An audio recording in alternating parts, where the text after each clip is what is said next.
Nós vamos essa noite, amados, para a 8ª parte da nossa caminhada na primeira carta do apóstolo João. Eu quero pedir que você abra a sua Bíblia. E agora nós vamos, já no capítulo 3, continuar a mensagem que começamos há 2 meses. A firmeza daquilo que cremos fundamenta a fé cristã que cresce em segurança. Esse é o tema de toda a carta de 1 de João. Mas na sessão que nós vamos examinar hoje, do versículo 11 ao versículo 24 do capítulo 3, nós vamos meditar sobre a seguinte lição: aquele que permanece em Cristo vive fraternalmente o amor altruísta de Cristo. Aquele que permanece em Cristo vive fraternalmente o amor altruísta de Cristo. Em outras palavras, se você andar com o Senhor, a evidência desse andar com o Senhor é o amor pelos irmãos, assim como Cristo amou. Essa é uma maneira de explicar essa simples frase. Ou seja, durante o texto que nós vamos caminhar hoje, irmãos, é isso que nós temos que verificar, é isso que a palavra de Deus quer nos confrontar, e é com isso que nós temos que comparar a nossa vida para ver se nós temos realmente agido assim. É interessante, amados, que existe toda um reboliço no meio evangélico hoje a respeito do chamado movimento de ação social. E há muita distorção hoje, por algumas ideias que têm entrado no meio evangélico, de que a missão da igreja só é completa se ela também tem uma conotação social. Em outras palavras, uma igreja que não se envolve com a ação social, ela está incompleta em sua missão. Eu quero desafiar isso, meus irmãos, dizendo que a missão da igreja é o Evangelho, é a proclamação do Evangelho. Você não pode diminuir esta missão, você não pode modificar esta missão.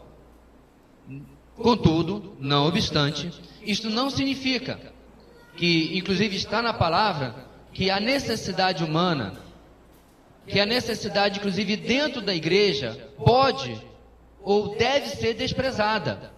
Na verdade, Tiago usa a seguinte comparação, que se por acaso eu vejo o meu irmão passando necessidade, digo, olha, Deus lhe abençoe, vai com Deus, essa minha fé na verdade serve para nada, porque ela não redunda em uma ação para com aquela necessidade.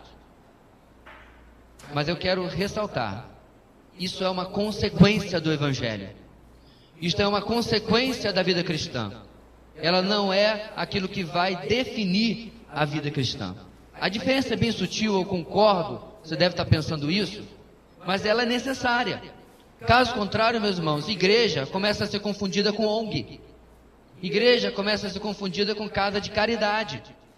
E apesar da igreja poder fazer diversas coisas pela sociedade, não foi para isso que nós fomos colocados aqui. Em todas as passagens finais da presença de Jesus na terra, a missão da igreja é a pregação do Evangelho. Mateus 28. Ide por todo mundo e pregai o Evangelho. E em final de Marcos, no capítulo 16, ide e pregai o Evangelho. Atos capítulo 1, vocês serão minhas testemunhas, como? Pregando o Evangelho.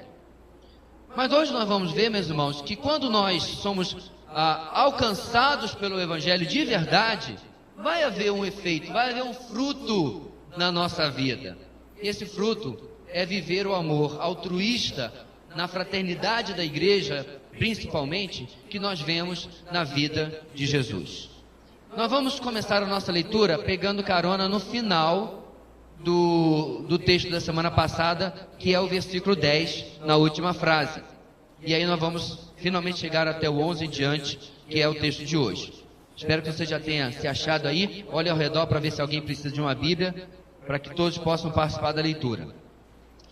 O final do versículo 10 diz o seguinte: quem não pratica a justiça não procede de Deus, tampouco quem não ama seu irmão. Esta é a mensagem que vocês ouviram desde o princípio. que nos amemos uns aos outros. Não sejamos como Caim, que pertencia ao maligno e matou seu irmão. E por que o matou? Porque suas obras eram más e as de seu irmão eram justas. Meus irmãos, não se admirem se o mundo os odeia. Sabemos que já passamos da morte para a vida porque amamos nossos irmãos. Quem não ama, permanece na morte. Quem odeia seu irmão é assassino. E vocês sabem que nenhum assassino tem a vida eterna em si mesmo. Nisto conhecemos o que é o amor. Jesus Cristo deu a sua vida por nós e devemos dar a nossa vida por nossos irmãos. Se alguém tiver recursos materiais e vendo seu irmão em necessidade, não se compadecer dele, como pode permanecer nele o amor de Deus? Filhinhos, não amemos de palavra nem de boca, mas em ação e em verdade. Assim saberemos que somos da verdade e tranquilizaremos o nosso coração diante dele quando o nosso coração nos condenar. Porque Deus é maior do que o nosso coração e sabe todas as coisas. Amados, se o nosso coração não nos condenar, temos confiança diante dele e recebemos dele tudo o que pedimos, porque obedecemos aos seus mandamentos e fazemos o que lhe agrada. E este é o seu mandamento, que creiamos no nome de seu Filho Jesus Cristo e que nos amemos uns aos outros, como ele nos ordenou. Os que obedecem aos seus mandamentos, nele permanecem, e ele neles. Do seguinte modo, sabemos que ele permanece em nós, pelo Espírito que nos deu. Como nós dissemos, irmãos, a nossa lição dessa noite é a seguinte, repetindo: aquele que permanece em Cristo, vive fraternalmente o amor altruísta de Cristo. Amados, em muitas comunidades da fé, em muitas igrejas ao longo da história do cristianismo, devido a diversas situações, mas eu creio em especial pela sequidão da vida espiritual, a necessidade das pessoas começou a ser algo que não se enxergava mais. E aquilo que João está advertindo aqui é algo extremamente importante para a igreja em todas as épocas, porque nós sempre vamos ter pessoas em algum tipo de necessidade. Quando nós trabalhávamos na nossa igreja anterior, quando eu pastoreava lá, nós percebemos que havia dois problemas graves. Um era a baixa escolaridade e o segundo, a alta taxa de desemprego. Uma coisa está relacionada à outra. Sem capacitação, os postos de emprego são menos. E assim, nosso culto de oração, que era quarta-feira, que era cheio, esvaziou porque eu fiz uma campanha de conscientização e todo mundo foi fazer EJA. Adultos que tinham abandonado há muito tempo voltaram para estudar e eu fiquei com o meu culto de oração com alguns idosos e adolescentes, porque todo mundo foi estudar. Que bom, não tem problema nenhum. O segundo problema era do desemprego. Esse daí, nós temos que resolver imediatamente. Não dá para esperar as pessoas terminarem o EJA e fazer faculdade para começar a ver isso. E aí nós começamos uma conscientização de criarmos uma rede de informação. E aí eu estava na minha vida, ou estava na sua, e ela na sua, andando pela sua vida e víamos, precisa-se de. Lá estava uma vaga de emprego, a gente anotava o telefone. Alguns irmãos me ligavam, ou quando podia, me contava na reunião da igreja. E eu já tinha uma lista mental de quem estava desempregado, e num passar de poucos meses, toda a nossa igreja estava na escola e trabalhando. Irmãos, uma decisão tão simples, que se alguém dissesse assim, eu vou dar um prêmio de ação social para o pastor Joverci, eu ia dizer, você está brincando comigo. Porque, às vezes, as necessidades ao nosso redor, meus irmãos, não precisam de enormes projetos. Precisa apenas que você veja uma necessidade e preencha uma necessidade. Dentro da igreja do Senhor, não é diferente. É algo que nós não podemos esquecer, ignorar. Muito bem. O final do versículo 10 que nós lemos agora introduz um novo assunto de João, a comunhão com Deus, provada, autenticada pelo amor fraternal. João havia usado até o momento a justiça ou a verdade, os dois termos, como padrão da vida cristã autêntica, como aquilo que mostrava que a pessoa realmente era de Deus. E essa justiça se comprovava no seu testemunho pessoal. Ele era um bom pai, uma boa mãe, um bom filho, um bom profissional, um bom empregador, um bom cidadão. Ele comprovava lá fora no mundo que ele já andava com o Senhor. Agora, ele vai continuar e agora a prova é o amor fraternal, que na verdade é essa justiça novamente em ação. Principalmente, vocês vão reparar no contexto, dentro da igreja. Não significa, meus amados, que o amor de Deus em nós não vai se manifestar fora da igreja. Claro que não, mas você vai reparar o tempo todo que ele vai dizer, irmãos, entre os seus irmãos, que ama ao seu irmão. Então João tem o primeiro propósito, é de que a igreja seja um espelho de amor fraternal, de amor de Deus, que possa inclusive influenciar o mundo para o evangelho, em que eles olhem para o amor dentro da igreja e possam ser atraídos também para o evangelho. Pois bem, as duas divisões do nosso texto hoje vão nos trazer, em primeiro lugar, a seguinte lição: o amor fraterno verdadeiro segue práticas que evidenciam o nosso andar com Cristo. O amor fraterno verdadeiro segue práticas que evidenciam o nosso andar com Cristo. Amor não é um poema. Amor não é um sentimento. Amor não é fazer uma música. Amor não é fazer uma declaração. Amor é agir. Amor é preencher uma necessidade. Então, meu irmão, você pode ter um lindo sorriso, uma pessoa que abraça todo mundo. Você pode, talvez no celular mandar versículo bíblico.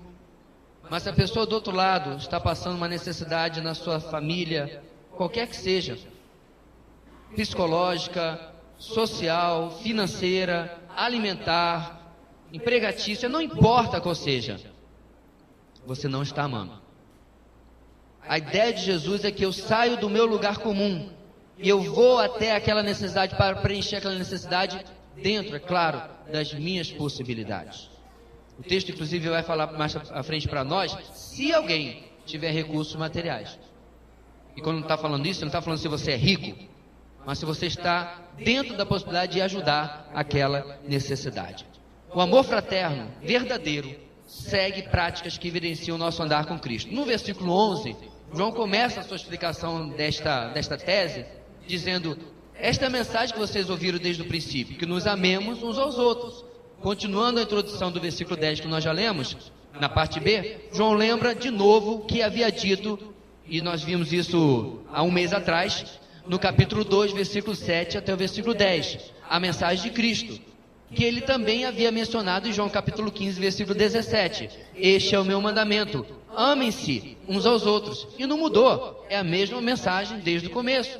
A igreja cresceu, passou algumas décadas, mas a mensagem continua a mesma coisa mesmo depois de 2 milênios. E o interessante, irmãos, que mesmo debaixo do ataque dos falsos mestres, mesmo defendendo a sã doutrina, precisamos viver a justiça de Cristo com o nosso testemunho, que foi a última mensagem. Mas também precisamos viver o amor fraterno andando com Jesus. A implicação é simples e clara: fuja de qualquer coisa nova, o que na verdade é uma velha mentira. Qualquer coisa, meus irmãos, que nós crermos que for inferior na sua idade a 1900 anos, não serve. Vou repetir. Quando João fala, esta mensagem que vocês ouviram desde o princípio, isso reflete uma verdade sobre toda a sã doutrina. Se tem alguma coisa que alguém disse, olha, saiu um livro, saiu um vídeo com uma novidade no meio evangélico. Se essa novidade não está ancorada numa verdade de 1900 anos atrás, é falsa. Porque o que precisávamos ouvir está aqui. Recebemos através da palavra de Deus para nós. É claro, alguém pode ter uma ideia de como transmitir essas verdades com uma novidade, joia, desde que não corrompa aquilo que está aqui. Inclusive, nós falamos em nossa igreja muito sobre fé reformada. Você pode estar se questionando, pastor, mas a fé reformada não tem nem 500 anos. 1517, nós estamos em 2014, falta 3 anos para completar 500. E por que ela serve então? A questão, meus irmãos, é que ela só é digna de ser ensinada porque a fé reformada foi um retorno à fé bíblica, um retorno à fé dos apóstolos, dos primeiros discípulos. Por isso que nós repetimos e falamos tanto isso, quando Lutero, Calvino, Zwingli, Melanchthon, Martin Bucer e outros muitos começaram a proclamar por toda a Europa e depois por todo o mundo aquilo que hoje chamamos de fé reformada, eles não estavam inventando nada novo, estavam apenas voltando para os princípios apostólicos que haviam sido abandonados pela igreja. Ou seja, as mesmas velhas coisas que são novas para nós a cada dia. E o texto continua, meus irmãos, nós vamos ver agora algumas provas desse amor, ok? Algumas provas que ele recebe para demonstrar se elas são realmente verdadeiras ou não. A primeira prova está no versículo 12, é a prova da autorreligiosidade. João menciona aqui o exemplo de Caim, e diz que ele pertencia ao maligno, e ele matou seu irmão. Você conhece a história, não é isso? Os dois primeiros filhos de Adão e Eva, Abel e Caim. Abel era pastor de ovelhas, Caim era agricultor. E aí diz o texto que eles dois trazem um sacrifício diante do Senhor. E aí o texto diz que Deus se agradou do sacrifício de Abel e não se agradou do sacrifício de Caim. Caim ficou uma fera, descaiu o semblante, como dizia a versão antiga, né? Ficou de bico com Deus. E aí Deus falou, se você tivesse se portado bem, se você tivesse feito o que você deveria fazer, você não seria aceito. Ou seja, Caim, o problema não está em Deus, não está em mim. Dizia Deus para Caim, o problema está na sua atitude, você está errado. Caim não resolveu o problema do coração dele, e aí o que é que aconteceu? O texto continua, estando os dois no campo, ele mata o seu irmão. Pois bem, meus irmãos, o que isso quer dizer para nós no texto que nós estamos lendo aqui no versículo 12? Quando nos concentramos apenas no homicídio de Abel por Caim, muitas vezes perdemos de vista o porquê que ele matou o seu irmão. E a razão, meus irmãos, foi uma religiosidade voltada para o homem, para o eu, para a autogratificação, para a autoexaltação. Quando Caim percebeu que sua oferta, feita à sua própria imagem, não havia sido aceita, já ali, ele havia matado Caim. Não foi depois no campo. Mas quando ele viu que ele não foi aceito, o seu coração já tinha determinado, eu vou fazer alguma coisa para modificar isso. Você sabe por que a oferta de Caim não foi aceita? Quase todos os teólogos concordam que a razão é porque o culto de Caim foi um culto feito à imagem do homem, do jeito que ele queria. E o culto de Abel foi feito do jeito que Deus queria. Pastor, por quê? Simples. Quando em Gênesis capítulo 3 o primeiro pecado acontece, Adão e Eva fazem roupas de folhas para se cobrir, porque agora a sua nudez se torna vergonhosa para eles. Bem, depois que eles são confrontados com Deus, o que Deus faz para cobrir a nudez de Adão e Eva? Faz vestes de pele de animais. Ora, ele teve que matar os animais para tirar a pele. Ali, meus irmãos, se estabelece o princípio do derramamento de sangue, que vai persistir até hoje. Hebreus fala, sem derramamento de sangue não há remissão de pecados. Esse princípio prevalece durante a lei. Esse princípio se cumpre perfeitamente no derramamento do sangue de Cristo, o Cordeiro de Deus que tira o pecado do mundo. E esse mesmo princípio está sobre a minha e sobre a sua vida hoje, graças a Deus. Assim, quando eles trazem o seu culto, o que Abel faz? Abel traz um animal, derrama o sangue deste animal e faz um culto conforme Deus já havia estabelecido, com derramamento de sangue. Caim traz o fruto da terra, vegetais, verduras, legumes. Ele achou que de repente, sacrificando uma melancia, estava satisfazendo o que Deus queria. O que Caim deveria fazer? Ele deveria, praticando a lei do escambo, né? Virar para o seu irmão e dizer, meu irmão, eu vou lhe dar um fruto da terra, me dê uma de suas ovelhas para eu prestar um culto voltado ou do jeito que Deus quer e não do jeito que eu quero. Mas ele resolveu seguir em frente e o texto diz que ele não foi aceito pelo Senhor. Ou seja, o problema, meus amados, é que ele tinha inveja da aceitação que Abel havia recebido e ele não havia recebido. Queridos, nossa adoração é voltada para Deus, é direcionada para o exterior. O amor é um subproduto dessa adoração. Vemos Deus em todo o seu tamanho, toda a sua grandiosidade, todo o seu esplendor. Vemos que mesmo assim, Ele vem em nossa direção, em nosso socorro, ou seja, um Deus enorme nos socorre, um Deus enorme nos atende, um Deus grandioso vive conosco. como nós não expressaríamos amor àquele que está ao nosso lado? Deixa eu repetir o raciocínio. Se um Deus grandioso estende a mão a mim e a você, que somos pó, que somos cinza, se nós temos um Deus que vale o tamanho de 500 trilhões de galáxias, e se importa comigo que sou inferior a um átomo, como que eu não vou olhar a dor do meu igual, do ser humano que é igual a mim, que está no mesmo nível que eu? Como que eu vou me sentir superior à dor, à necessidade do meu irmão, se nós somos iguais, conservos do mesmo Deus?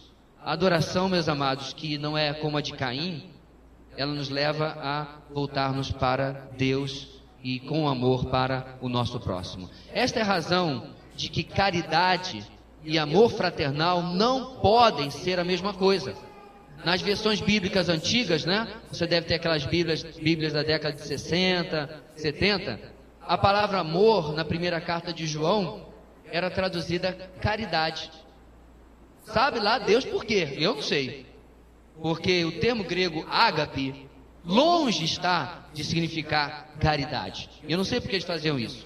E essa atrocidade da tradução, esquece, meus irmãos, que o amor verdadeiro vem da espiritualidade, vem da divindade, vem do nosso Deus, já dando o exemplo do amor sacrificial por nós em Cristo Jesus.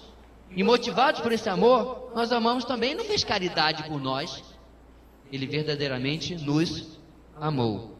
E não foi uma mera demonstração do nosso Deus de consciência social, um Deus socialista que veio nos ajudar porque estávamos perdidos sem teto e sem comida. Não, ele viu uma necessidade espiritual e agiu com amor para comigo e para com você. Ou seja, a caridade engrandece o homem, o amor ágape engrandece a Deus. Então o primeiro problema é a prova da autorreligiosidade. Será que eu estou verdadeiramente adorando a Deus do jeito dele, para com ele, por causa dele? A segunda prova, a prova da diferenciação do mundo. O texto continua, meus irmãos, dizendo o seguinte: meus irmãos, versículo 13, não se admirem se o mundo os odeia.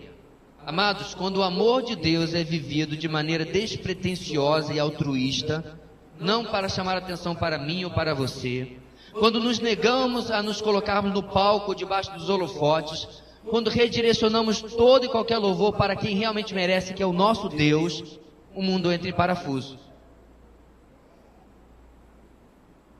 Qualquer ação humana, ela chama atenção para o homem. Inclusive, quando alguém faz alguma coisa boa, o homem estabeleceu dar um prêmio Nobel para aquela pessoa, porque fez uma coisa boa. É tão engraçado, meus irmãos, que um programa de televisão um tempo atrás, alguns amigos estavam discutindo, dizendo que é impossível fazer uma ação completamente despretensiosa. Nós sempre recebemos alguma coisa com aquilo. Pode não ser dinheiro, geralmente não é, mas o elogio, uma admiração, alguma coisa. Isso, meus irmãos, está diretamente ligado ao orgulho do meu coração. Então, quando eu dou um copo d'água e alguém vê e diz: poxa, você é um cara legal. Diz, eu sou um cara legal. Eu dei um copo d'água. Olha, nós não falamos com tantas palavras, mas lá no fundo do nosso coração. E o Senhor, sabedor disso, meus amados, é que Ele nos ensina a necessidade de que aquilo que faz a sua mão direita não saiba a esquerda. Ou seja, não só as pessoas, mas que eu lide com um senso de autorrealização ou de orgulho que tenho dentro de mim. Ou seja, quando o mundo vê amor, e mesmo sendo difícil, despretensioso na igreja, ele é de parafuso. Ele não está acostumado com isso. O mundo quer que você se ame, quer que você se valorize.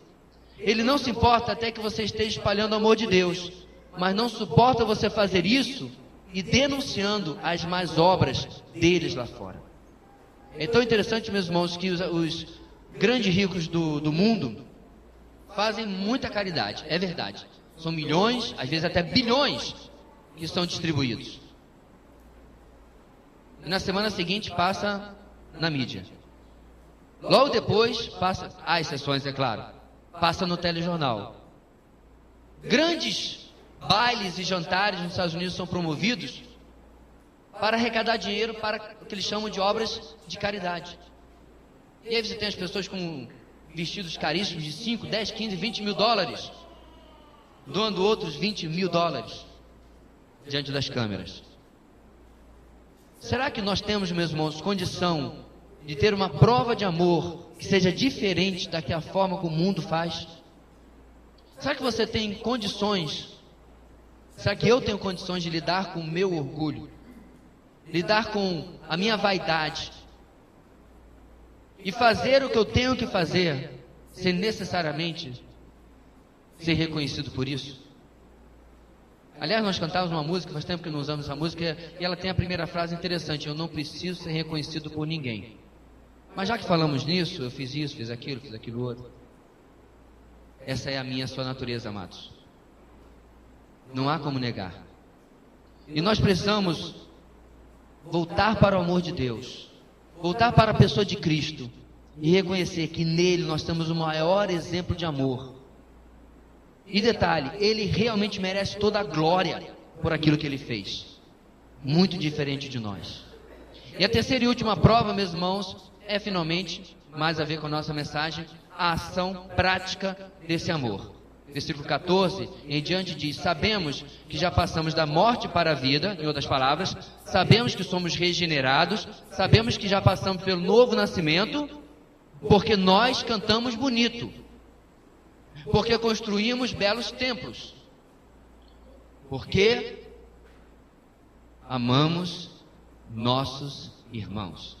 É claro que as outras duas coisas, irmãos, não estão no texto, não tem nada a ver.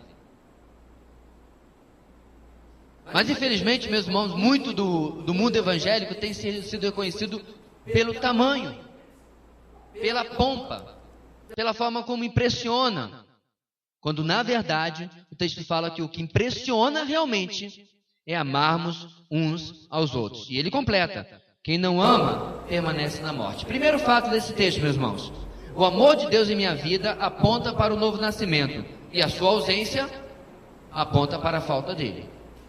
Se eu amo, eu estou demonstrando algo de Deus na minha vida. Se eu amo o meu próximo, especialmente o meu irmão, eu estou demonstrando algo de Deus na minha vida. João relembra, irmãos, a expressão criada por Jesus, que está em João capítulo 5, versículo 24. Eu lhes asseguro: quem ouve a minha palavra e crê naquele que me enviou, tem a vida eterna, e não será condenado, mas já passou da morte para a vida. A mesma expressão que ele usa aqui. Ou seja, assim como aquele que ouvia a palavra de Jesus tinha passado da morte para a vida, aquele que ama o seu próximo também tem passado da morte para a vida. Também tem experimentado novidade de vida dentro de si. O amor, meus irmãos, tem destaque em todo o Novo Testamento. Claro, está em todo texto, todo livro que você for procurar, de alguma forma vai ser falado sobre isso. Por exemplo, em Gálatas 5, é a primeira parte do fruto do Espírito, não é isso? O fruto do Espírito é amor, aí vem as outras partes. Em Coríntios capítulo 13, Paulo destaca 3 virtudes: a fé, a esperança e o amor. E diz inclusive que a fé vai acabar. Vou ver Deus face a face, vou andar de tardinha com Jesus, precisa de mais de fé, eu estou vendo agora. A esperança se concluiu, porque Jesus voltou. Resta o quê? Ele dura para sempre.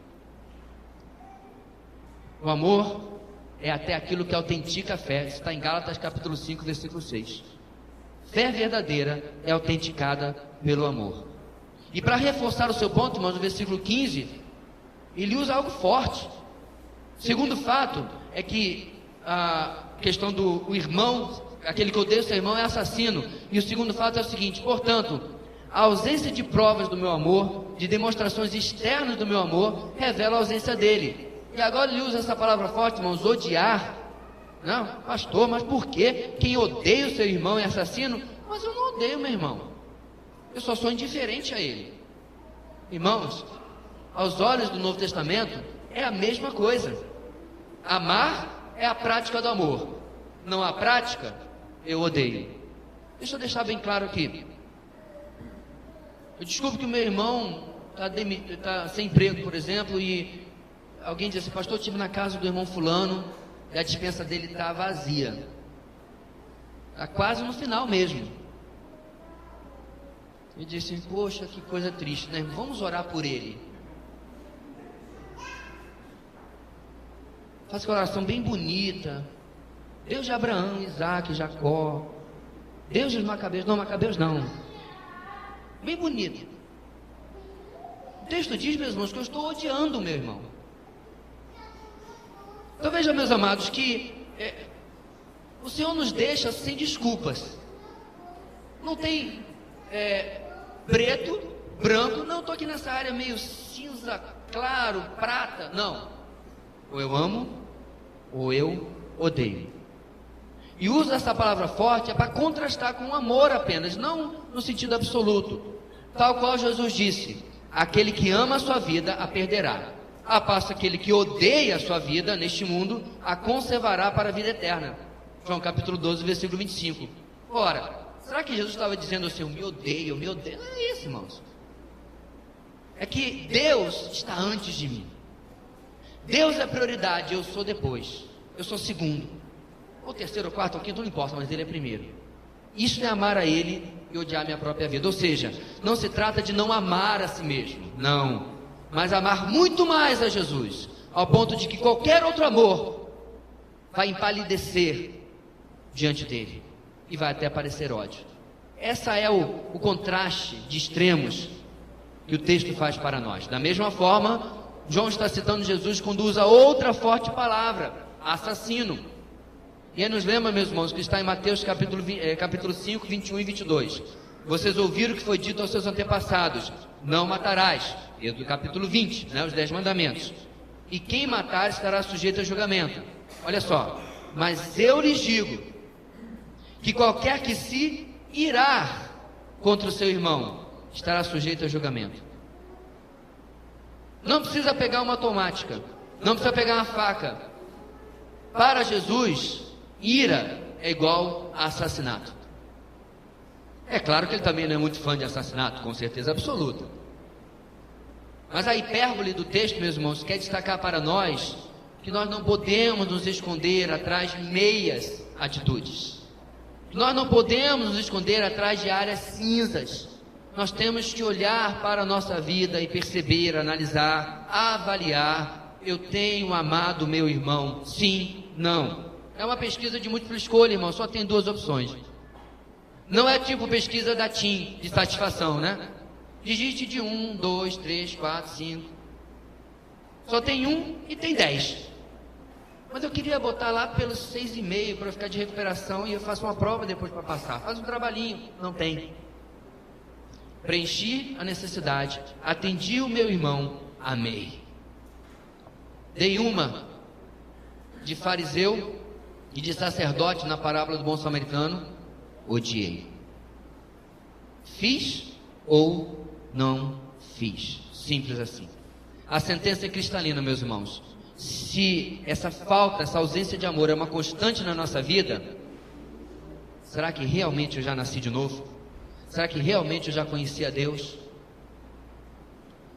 No versículo 16, nisto conhecemos o que é amor. E agora, meu irmão, João apela. Se você acha que ele estava sendo durão em falar de ódio e de assassinato, olha o que ele coloca no versículo 16. Nisto conhecemos o amor, porque o irmão da sua igreja fez um negócio e você não fez. É isso que está no texto? Nisso conhecemos o amor, porque tem um irmão que tem uma obra maravilhosa. É isso que está no texto, irmãos? Qual é o padrão de comparação que João nos traz hoje? Quem? Ficou difícil, né? E nisto conhecemos o que é o amor. 2 pontos. Jesus Cristo deu a sua vida por nós e devemos dar a nossa vida por nossos irmãos. Eu fico pensando, irmãos, quando a igreja recebeu essa carta, você fala, esse João é exagerado também, né? Tem tanta gente boa para ele mencionar aqui. Mas sabe qual é o problema, meu irmão? É que eu posso questionar o amor de qualquer pessoa. Você pode questionar o meu amor. Posso questionar o amor do irmão Joaquim, do irmão Alex. Você pode questionar o meu. Alguém pode dizer, não, mas é que o irmão Joaquim fez porque ele podia, estava com tempo, estava sobrando, ganhou na loteria, sei lá. Ou o Alex fez porque ele ganhou uma herança, agora está bem da vida. Mas ninguém pode questionar o amor de Jesus. Pelo menos não deveria. Se você vai fazer isso, me avisa que eu não quero ficar perto não, porque de repente cai um raio, uma coisa assim, eu estou bem longe de você. O amor dele é inquestionável, é incomparável. Então ele coloca, irmãos, logo um padrão definido para contrastar com o ódio que ele exemplificou através da vida de Caim. Não odiar como Caim, mas amar como Jesus. E interessantemente, meus irmãos, que deu a sua vida por nós, essa mesma expressão está lá em capítulo 13, versículo 4. Sabe quando? É a mesma expressão, tem que ser traduzida diferente, quando Jesus tira a sua roupa exterior, coloca do lado, para fazer o quê? João 13, lavar os pés dos discípulos. É a mesma expressão. Olha só, versículo 16 diz: nisto conhecemos o que é o amor. Jesus Cristo deu a sua vida por nós. Jesus Cristo se despojou por nós. João 13, mesma expressão no original. Jesus Cristo tirou a sua veste, colocou de lado, se diminuiu, se fez servo, que é melhor, se fez escravo e lavou os pés dos seus discípulos. A função que era do escravo mais baixo da casa, o Senhor do universo, aquele que conhece, querido, cada átomo do nosso corpo, aquele que, segundo o Salmo 139, viu a nossa substância informe ainda, disforme no útero da nossa mãe.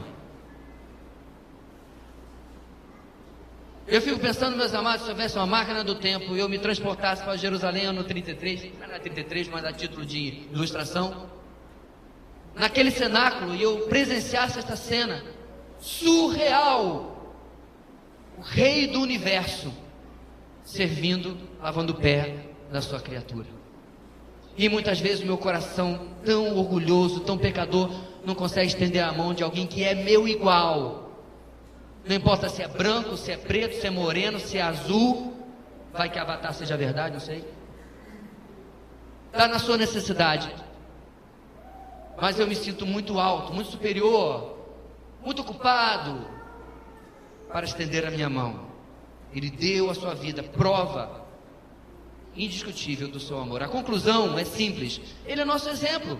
Ele deu a sua vida, nós também devemos dar a nossa. Mas veja bem, Jesus não deu a sua vida na cruz apenas. Este é o outro conceito errado, meus irmãos. Não, ele deu a vida dele quando ele morreu na cruz. Não! Jesus deu a sua vida, meus irmãos, em toda a sua existência. Porque quando ele ouviu o plano de redenção bolado, criado, planejado pelo Pai, ele sabia que ele ia nascer no corpo como uma criança, como um bebê, o qual nós comemoramos esta semana na quinta-feira. Ali, meus irmãos, já começava o serviço, a humilhação de Cristo por mim e por você. Ali ele já começava a se dar por mim e por você.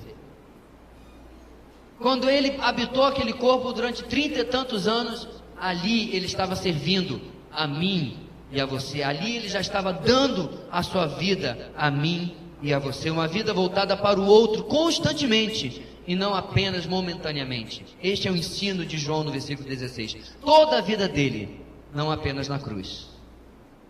Não é uma coisa, meus irmãos, que você liga uma chavezinha. Agora eu sou egoísta. Não havia necessidade. Chavezinha, agora eu sou altruísta. É um estilo de vida. É constantemente. Pastor, como é que eu descubro se isso é verdade na minha vida? Que bom que você perguntou. Você primeiro, meu irmão, você olha para os seus bens. E quando eu digo bens, eu não estou falando de coisas apenas. Seu primeiro bem, você. Você se doa para os outros. Você se doa para a necessidade das pessoas. Você é uma pessoa graciosa consigo mesmo em servir os outros. Segundo bem, o seu tempo. O seu tempo é dedicado ou ele gira em torno todo ao redor de si mesmo. Ou você tem tempo para os outros, tempo para as pessoas. Você sabe, meus irmãos, porque muito cristão não evangeliza? Porque ele é egoísta com o seu tempo. Ele vê uma necessidade, e meu querido, desculpe minha sinceridade, mas passar fome e ir para o inferno essa necessidade aqui é muito mais premente, muito mais urgente, muito mais eterna do que esta daqui. Você não vai deixar ninguém passando fome, mas em termos de necessidade, você anda todo santo dia, você encontra esta gente indo para o inferno sem Deus, sem salvação. Em alguns momentos da sua vida, você vai encontrar esta e deve atendê-la também. E muitas vezes nós não atendemos, meus irmãos, a necessidade espiritual das pessoas, porque eu sou egoísta com o uso do meu bem chamado tempo. Quando você olha também para o seu orçamento, nós viemos apelando, meus irmãos, sobre o programa de adoção missionária, e nós ainda não temos 100% da nossa igreja. Eu me lembro que nós fizemos uma campanha, uma conferência missionária aqui com o pastor Davi Botelho. Ele trouxe, eu tenho esse slide em algum lugar guardado no meu computador, números perturbadores. O crente brasileiro gasta mais em refrigerante do que gasta com missões. O crente brasileiro gasta mais com pizza. O crente brasileiro gasta mais com internet. E assim vai. Ou seja, quando eu avalio, meu irmão, os meus bens, meu tempo, meus ganhos, será que eu realmente tenho amado, como o texto está nos dizendo? Versículo 17 diz: se alguém tiver recursos materiais e vendo seu irmão em necessidade, e não se compadecer dele, como pode permanecer nele o amor de Deus? Quer seja desemprego, doença, necessidade de ser ouvido e aconselhado. Queridos, não viver para si mesmo é na verdade ganhar.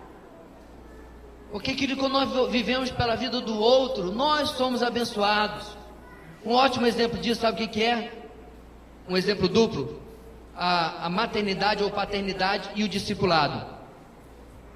Quando nós somos pais ou mães pela primeira vez, se você não foi transformado, você, minha irmã, e você, meu irmão, naquela maternidade de outra pessoa, eu vou chamar o conselho tutelar, porque eu não sei quem é você não.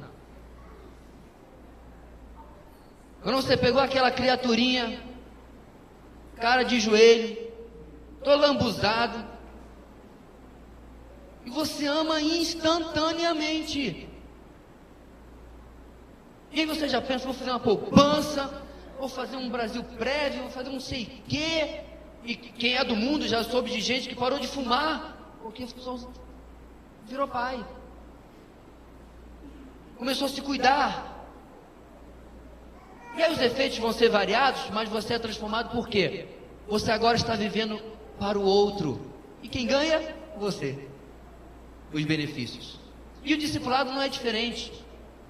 Quando alguém se encontra com o Senhor e você começa a andar com Ele e cuidar e ensinar na palavra, irmãos, diversas vezes nesta igreja eu já ouvi gente dizendo assim: pastor, fazer um estudo bíblico discipulado com o irmão fulano, com a irmã fulana, eu não sei o que aconteceu, minha vida mudou. Com perdão da expressão tão mal usada hoje, é uma certa paternidade espiritual. Porque agora tem alguém que está trilhando o caminho que você trilhou há 1, a 2, a 3, a 4, a 5, a 10, a 34 anos atrás, e precisa da sua ajuda. Ou seja, meus amados, quando nós nos doamos, nós somos abençoados com amadurecimento e com galardões, com recompensa de Deus.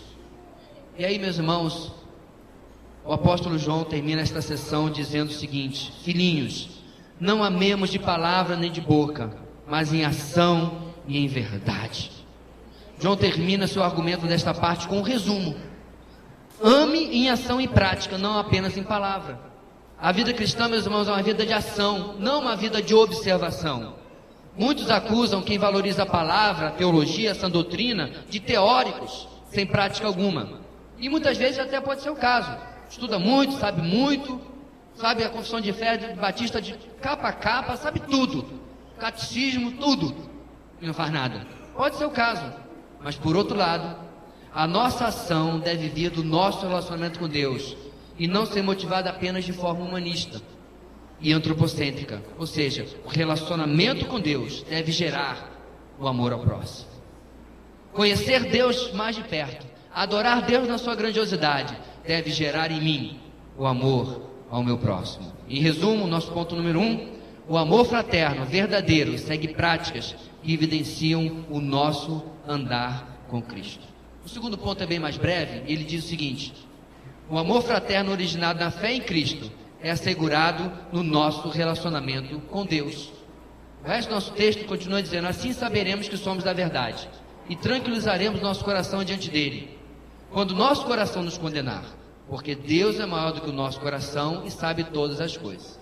Nessa segunda parte, amados, o versículo 19 se vai da conclusão do versículo 18, que nós lemos anteriormente.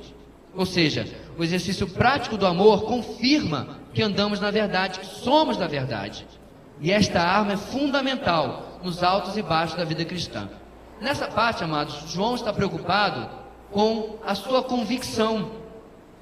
Quantos aqui presentes não tiveram dúvidas sobre a sua salvação, não é verdade? Um belo dia você não acordou bem, o famoso proverbial levantou de pé esquerdo, né? Ou então, de repente você tem tido lutas na sua vida e até lidado com pecados, você tem duvidado da sua vida com Deus. Bem, a segurança nos olhos de João e nos olhos da palavra de Deus não deve vir das minhas emoções, dos meus sentimentos, mas deve vir de Deus. Ele é o foco, Ele é imutável.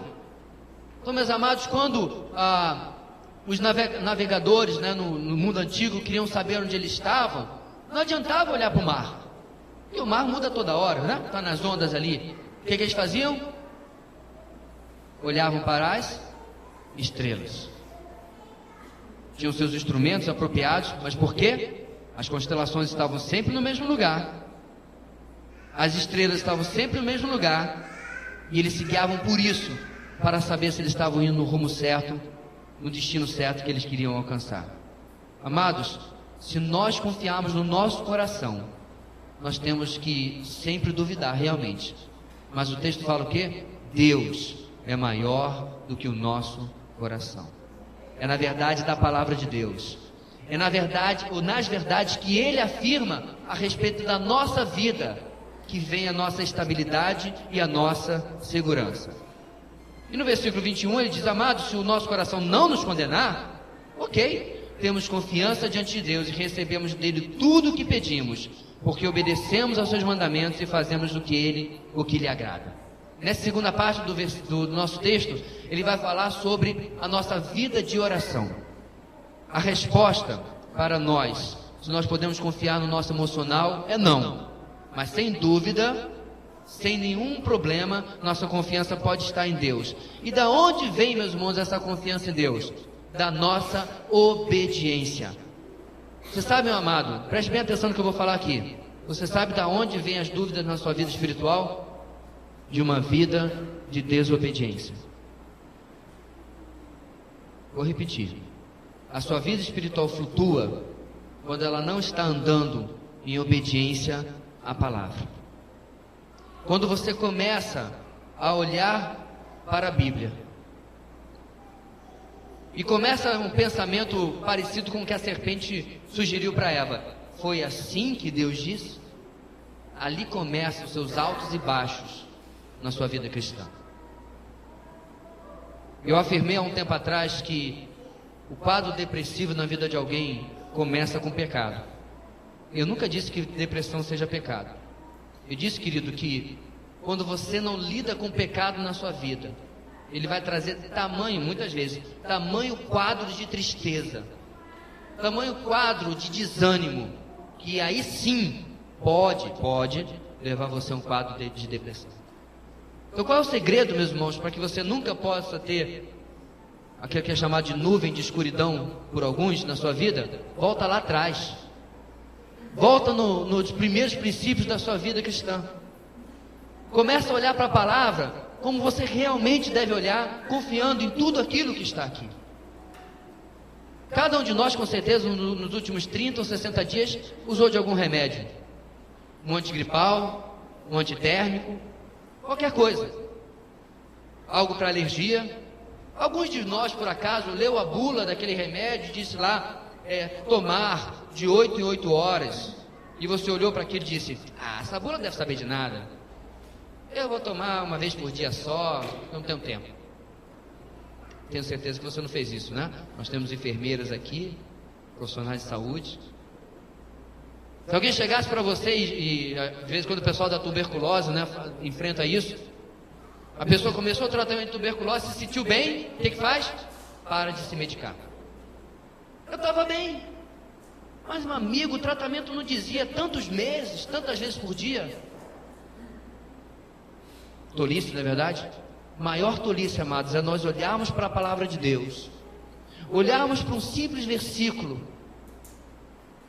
e dizer: isso aqui serve para um irmão lá que é pastor, isso aqui serve para aquele irmão que é um homem de oração, isso aqui serve para esse irmão ali que está sempre na igreja, isso aqui serve para mim não. Isso serve para você sim, e para cada um de nós. O texto fala, meus irmãos, que nós recebemos o que pedimos na nossa oração, porque temos obedecido os seus mandamentos, temos feito o que agrada ao nosso Deus. Você quer servir a Deus? Sirva em obediência, porque a alternativa, meu amado, é que você não encontrará descanso na sua vida. O mandamento maior que Deus nos dá está no final do nosso texto, versículo 23 e 24. Este é o seu mandamento: que creamos no nome do seu Filho Jesus Cristo e que nos amemos uns aos outros como Ele nos ordenou. Os que obedecem aos seus mandamentos nele permanecem e Ele neles. Do seguinte modo sabemos que Ele permanece em nós pelo Espírito que nos deu. Meus irmãos, a vida cristã é uma vida extremamente simples. E como nós verificamos nesse texto, se você tiver uma fé inabalável em Cristo, se você obedecer a tudo que Ele faz, e deste relacionamento com Deus brotar um amor que se manifesta em ajudar o seu irmão, o seu próximo, o que vai acontecer? Você vai experimentar uma dimensão da ação do Espírito Santo na sua vida, que muitas vezes você não tem conseguido. Quando eu era bem mais novo, nós participávamos de vigílias, e de vez em quando alguém falava assim: irmão, nós vamos orar agora, você vai orar pelo enchimento do Espírito Santo. Aí nós ajoelhávamos e ficávamos lá 20 minutos, meia hora, 40 minutos, uma hora, orando a mesma coisa: Senhor, enche minha vida com o teu Espírito, Senhor, enche minha vida com até cansar. Alguns realmente cansavam e caíam de exaustão e dormiam. E às vezes nós ficávamos outras horas durante a vigília orando a mesmíssima coisa. E eu não estou dizendo, meu irmão, que você não deve fazer esta oração: Senhor, enche a minha vida do teu Espírito. Mas muitas das orações, meus irmãos, que nós fazemos, nós negligenciamos as orientações bíblicas para que elas se cumpram. Senhor, mostre-me a tua vontade, mostre-me a tua vontade. E Deus faz lá do céu bem assim.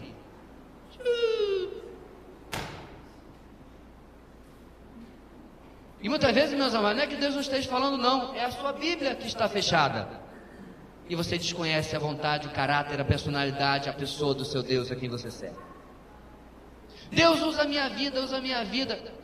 Mateus capítulo 28, a ordem já está dada: ide, vão por todo mundo e pregue o Evangelho. 2014, faltam apenas 10 dias para ele terminar.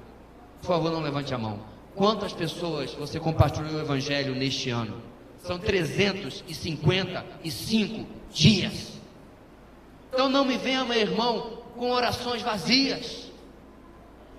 Não venhamos com a ideia de que Deus não quer fazer uma coisa na nossa vida, ou através da nossa vida, ou que precisamos de uma unção especial, de um enchimento especial. O que nós precisamos, amada igreja, é de obediência, pura e simplesmente. É olhar para a palavra como ela realmente é, palavra de Deus. Perceba, querido, que quando nós abrimos este livro é como se nós estivéssemos literalmente, eu não estou usando essa palavra fora do seu contexto ou do significado, literalmente diante da sala do trono, e Deus do seu trono estivesse falando conosco, e revelando a sua vontade, revelando o seu querer. E é apenas isso, amados, que nós temos que fazer, porque quando nós fazemos isso, e o texto volta naquele verbo que nós vimos tantas vezes em João, não é isso? Permanecer. Como eu disse, amados, a vida cristã é simples. Não requer grandes campanhas e grandes eventos. Não requer que você faça 30 cursos.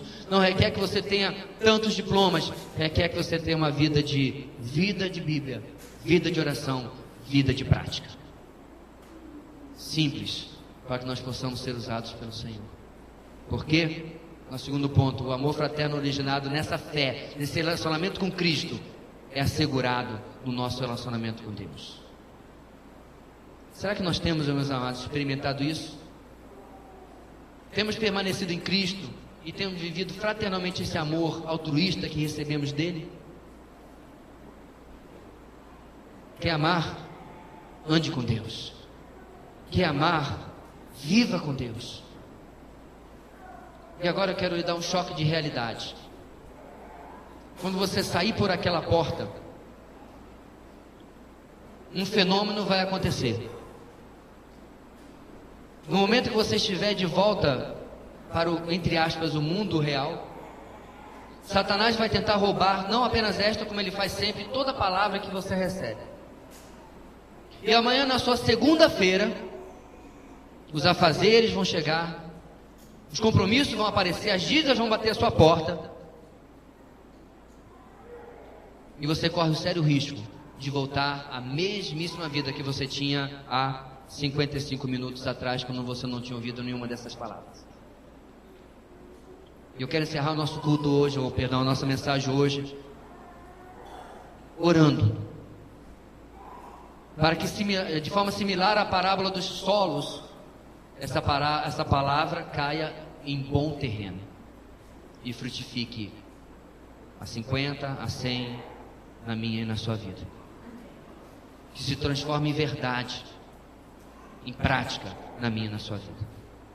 Oremos. Deus querido, nós reconhecemos, ó Pai, que muitas vezes temos um coração tão duro diante da Tua palavra. Mas nós queremos, ó Deus, ser como o homem que edifica sua casa sobre a rocha. E agora, diante da confrontação da Tua palavra, determinar para nós mesmos: eu obedecerei aquilo que eu ouvi da Tua palavra hoje. Que quando nós nos reunimos esta semana, ó Pai, em nossos grupos de vida, na quinta ou no sábado, nós tivemos, ó Deus, em algum contato com o irmão falando desta mensagem, nós possamos falar: olha, meu irmão, pela graça de Deus, eu fui confrontado e algo mudou na minha vida diante da palavra de Deus. Esse é o objetivo, Senhor, da Tua palavra. Não é entretenimento, não é agradar, não é autoajuda, mas é a ajuda do alto, do trono de Deus. Faz em nós e através de nós aquilo que a Tua palavra nos falou nessa noite. É a nossa oração, no nome de Jesus. Amém e amém.